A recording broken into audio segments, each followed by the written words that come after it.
how to connect TikTok Shop to Printify. Hello guys and welcome back to today's video. In today's video, I will be discussing and showing you how you will be able to connect your TikTok Shop with your Printify account. Now keep in mind, the currently supported integration or connection right now with Printify is only TikTok Shop US. It's not available yet on other versions of TikTok, like for example TikTok Philippines or TikTok China or UK. It's only available right now on the US. So as you can see here, we have Printify opened over here. To be able to add a store connection with Printify, they will have to select this My Store over here.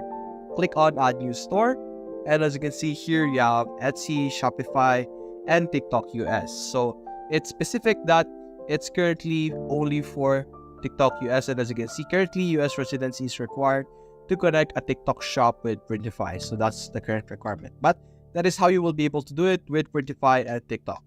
If you enjoyed this video, leave a like and subscribe. Thanks for watching.